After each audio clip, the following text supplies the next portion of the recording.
Thiruvananthapuram general ആശുപത്രിയിൽ ചികിത്സാ പിഴവെന്ന് പരാതി. ശസ്ത്രക്രിയയ്ക്കിടെ രോഗിയുടെ നെഞ്ചിൽ 50 സെന്റിമീറ്റർ നീളമുള്ള സർജിക്കൽ ട്യൂബ് കുടുങ്ങിയതായാണ് പരാതി. കാട്ടാക്കട മലയൻകീഴ് സ്വദേശിനി സുമയുടെ ശസ്ത്രക്രിയയിലാണ് പിഴവുണ്ടായത്. അതേസമയം ശസ്ത്രക്രിയയിലെ പിഴവ് സംബന്ധിച്ച് ഡോക്ടറുടെ ശബ്ദരേഖ ജനം ടിവിക്ക് ലഭിച്ചു.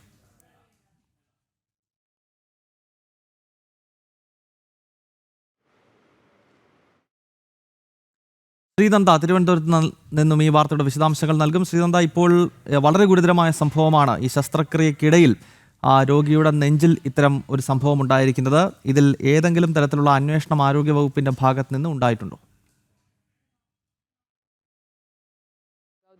ഇത് ഇന്നോ ഇന്നലെയോ നടന്നൊരു ശസ്ത്രക്രിയയാണ് അല്ല 2023 മാർച്ച് 22 നടന്നൊരു ശസ്ത്രക്രിയയാണ്. അതിലാണ് ഇത്തരത്തിലൊരു വൻ ഗുരുതര വീഴ്ച നമ്മളിപ്പോൾ മനസ്സിലാക്കേണ്ടത്. കാരണം ആ സമയത്ത് നടന്ന ശസ്ത്രക്രിയയിൽ നെഞ്ചിലാണ് ഈ ഒരു സുമയ്യ എന്ന് പറയുന്ന 26 വയസ്സുള്ള യുവതിക്ക് ഒരു ശസ്ത്രക്രിയ നടത്തിയത്. ശസ്ത്രക്രിയ നടത്തുന്ന സമയത്ത് ഒരു ട്യൂബ് 50 സെൻറ്റിമീറ്ററോളം നീളം വരുന്ന ഒരു ട്യൂബ്, അതിനെ ഗാർഡ് എന്നാണ് പറയുന്നത്. ആ ഒരു ട്യൂബ് നെഞ്ചിൻ്റെ സൈഡിലായി ഇപ്പോൾ ഉണ്ടെന്ന് ഈ ഒരു ശസ്ത്രക്രിയയ്ക്ക് ശേഷം ഇവർക്ക് ശ്വാസമുട്ടലും അതുപോലുള്ള ദേഹാസ്വാസ്ഥ്യങ്ങളും അനുഭവപ്പെട്ടതിനെ തുടർന്ന് ഒരു ടെസ്റ്റ് നടത്തിയിരുന്നു. ചെസ്റ്റിൻ്റെ എക്സ്റേ നടത്തിയതിലാണ് ഇങ്ങനെ ഒരു ട്യൂബ് ശസ്ത്രക്രിയ നടത്തിയ സമയത്ത് നെഞ്ചിൽ ഉപേക്ഷിക്കപ്പെട്ടതായി കണ്ടത്. ശേഷം ഇത് ഹോസ്പിറ്റൽ അധികൃതരോട് പറഞ്ഞിരുന്നു. ഈ ഒരു ഡോക്ടർ ഇത്തരം ഒരു പിഴവ് സംഭവിച്ചുവെന്ന് ഡോക്ടർ തന്നെ തുറന്ന് സമ്മതിക്കുകയാണല്ലോ. ആ ശബ്ദ സന്ദേശം നമുക്ക് ലഭ്യമായിട്ടുണ്ട്. ആ സന്ദേശം കേട്ട ശേഷം ശ്രീനന്ദയിലേക്ക് മടങ്ങി വരാം.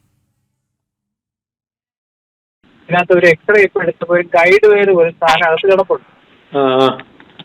ഗൈഡ് വയർ എന്ന് വെച്ചാൽ ചെറിയൊരു ത്രെഡ് പോലെ സാധനം ഇട്ടിട്ട് അതിന്റെ പുറത്ത് വീട്ടുന്നത്. അത് എവിടുന്ന ഇട്ടെന്ന് അതെല്ലാം ചെക്ക് ചെയ്ത് വന്നപ്പോൾ ICUവിൽ ഇങ്ങനെ ഒരു മറ്റേ സെൻട്രൽ വെയിൻ ഇട്ടതായിട്ട് കാണുന്നുണ്ട്. അപ്പൊ ഒരു ദിവസം എനിക്ക് തോന്നുന്നു വെയിൻ കിട്ടാത്ത ദിവസം അത് ഒരു ഇത് ഇട്ടതായിട്ട് ഒരു റെക്കോർഡിൽ കാണുന്നുണ്ട്. വേറെ എങ്ങും ഇട്ടിട്ടില്ലെന്നാണ് പറഞ്ഞത്. അപ്പം ഇവിടുന്നാണെന്നുള്ളതാണ് നമ്മുടെ ഒരു ഐഡിയ. ഈ വാർത്തയിലേക്ക് നമുക്ക് മടങ്ങിയെത്താം.